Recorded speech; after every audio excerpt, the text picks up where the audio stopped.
Good morning, everybody. Welcome to Recovery Concepts Daily Recovery Snack. I'm Chris. Thank you for joining. Hope everybody's doing well, getting a little bit extra rest on the weekend if you happen to not work weekends, and feeling happy, healthy, and grateful. Um, Looking forward to doing a few things today. Been working in the garden, getting it all together. Got some plants in there finally, and super excited to get everything growing again. There's just nothing like walking out there when you get in the evenings and picking some stuff and cooking some food. And my wife and I can and freeze and process, and she bakes, and then we freeze uh, zucchini breads and lemon zucchini muffins and all kinds of stuff. She got all kinds of stuff. I love the garden. I love that fresh food. She does too. Um, but she likes the bacon and stuff, and I love the canning and that stuff. Both of us had grandparents that got into that stuff. Our maternal parents never really did it, kind of skipped that generation, but we both have fond memories of grandparents and gardens and snapping beans on the porch. I don't know if you know or not, but that wasn't a bad time. That was some good stuff. So we always try to have us a little garden. And being who I am, that little garden turned into a big one. What a shock, because I have no daggone moderation. Just so happens though, this is a good thing. It's fresh food. It's physically, it's a workout. It's mentally, it's a good place to get lost for a couple hours and just kind of work through things as you're doing stuff. So I've not found a downside yet. So forward we go. Anyway, I'm rambling. Let's do this. Saturday, April 4th, out of God Grant Me. We've got a quote from Walter Winchell. Winchell. A real friend is one who walks in when the rest of the world walks out. Most of us walked into the healing circles of recovery after the rest of the world had walked out on us. It was here that many of us found a home and new friends. We told these new friends we couldn't ever like ourselves again, and all they said was, welcome. We told them of how we came mainly because we had no place else to go. They offered us a chair and a cup of coffee. These new friends made room for us. They made room for us to heal and find our spirits again. If they had judgments, they kept them from us and taught us about the steps inside. They taught us much and did it with patience. In return, they only asked that when we see others in need, we make room for them. Prayer for the day. Higher power, thank you for those who have the courage to walk before me. Thank you for those who walked with me when I had given up on myself. Help me to be there for the still suffering addicts who will follow. Today's action.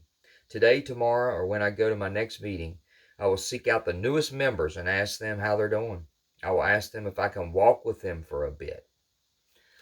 And this is just people, to me, let me tell you something. I hear people giving back. I hear the 12th step in that. Having had a spiritual experience as a result of these steps, we try to carry the message to the still suffering addict and practice these principles in all our affairs. That's not verbatim, I don't think, but it's close. But I hear the 12 steps. Somebody gave you something. You didn't know nothing about it. You learned, change your life. Give it back.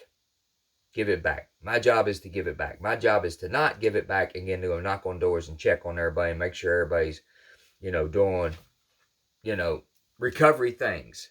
But that is not my aspect or my thought process with the sponsee. I am a little bit more tethered to them closely. But I work in a 106-bed addiction facility, and I just lay it out.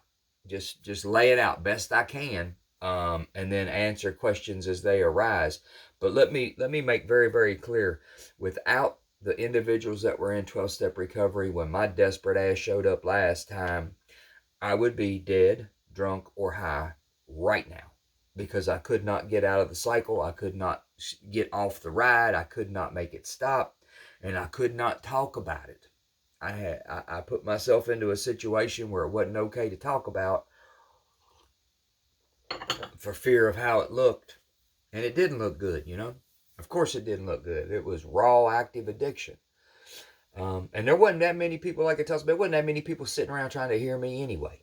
I don't know about y'all, but I told a few people multiple times, I ain't gonna do that no more, man, and I mean it. I promise, honey, boss, judge, I promise, I ain't gonna do that no more. And more times than not, I'm in it, man. I still wanted to party and drink and drug, man. But I didn't want to do that horrific thing that I got, caught up in or whatever, man. That's addiction, man. We didn't intend to do that. We was trying to kick back and get a buzz. We didn't intend to do the things, that we found ourselves doing. We intended to sit back, man, and not have our skin crawl and shit over some trauma or some anxiety or some depression or some grief and loss that we hadn't dealt with and we didn't know how to deal with. And alcohol and drugs took care of it. And that worked until it tried to start killing us, man. Or sadly, some of us are gone, man. It worked till it didn't work. And then I didn't know what to do. I found myself sitting in the skin of a man. And I could not drink and drug. And I could not drink and drug. I could no longer drink and drug due to health concerns and insanity coming soon. And when I tried to stop, I had withdrawal syndromes that had killed a small horse. I could not drink and drug. Where the hell do you go from there? You can't do it and you can't not do it. That was a scary, dark place.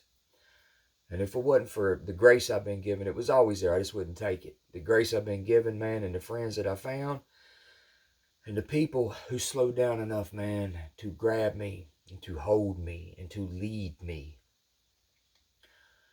On my most pristine knothead days, man, when I could not be tolerated, man, some of these people tolerated me and helped me get to where things started to turn around a little bit through step work, through recovery meetings. They taught me they loved me till I could figure out how to do it myself. They didn't give up on me. There was always somebody there. I did the work as far as it was concerned. I didn't drink, I didn't drug, and I didn't die. I kept going to these meetings, man, even when I didn't want to. I was negative and pissy sometimes when I was being honest, because that's the way I felt. And other times I was bullshit smiling my way through it. They say fake it till you make it, man. I wasn't even trying to fake it. I was just trying to make sure you understood.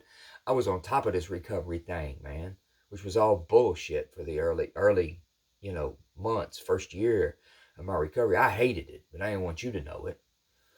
I just, I got lucky with desperation. I disliked the things that occurred when I drank and drug more than I disliked trying to fake this recovery thing until it turned real. And that took attendance, that took study work, that took step work, and I'm damn glad that somebody was there for me. I try to be available today, try to do the things that I saw men and experienced, long-term recovery women do in front of me. Tried to do what my sponsor told me, especially after I got cleaned up and started listening. When I started getting some of those 9-step promises, I started listening. And when that started happening, man, after the 5th step, after I took that 5th step, oh Lord, my program changed. My program changed, and what I got to do, what I had to do, turned into what I get to do. And I don't even know what day it really happened. But all the stuff I viewed as what I got to do, with a bad attitude, man, it turned into what I get to do. And when it happened, I ain't quite sure. I know about when, but it wasn't like a lightning bolt thing for me. But I knew it because I caught myself. I was excited. I was happy to go see my friends and check on my buddy and see how his vacation went. My other buddy just got back from his granddaughter's 2nd birthday or something. There was something. I was getting part of the community. And it wasn't, I had to go to my home group because it was Thursday. It was, I get to go because tonight's my night to make coffee, and Bob's coming back, and Dave's got a birthday.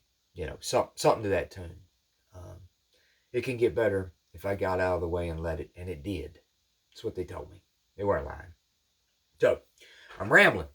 Thank you for joining me. Please tell a friend. I'm glad you're here. Thank you so much for viewing. Please subscribe. Like, share, hit me with some questions, some comments. It's always nice to know, that everybody out there, YouTube, I ain't that technically savvy by any means, but they talk about the bots and all that stuff. I don't know who all's real or whatever, but I know a few of you are, and that's what I'm trying to still kick along here and build this thing up. So tell a friend, like, share, subscribe. Come on back tomorrow. Lord willing, we're going to do it again. Y'all have a blessed Saturday out there. Stay safe, and we'll do it again Sunday morning, Lord willing. Take care. Bye-bye.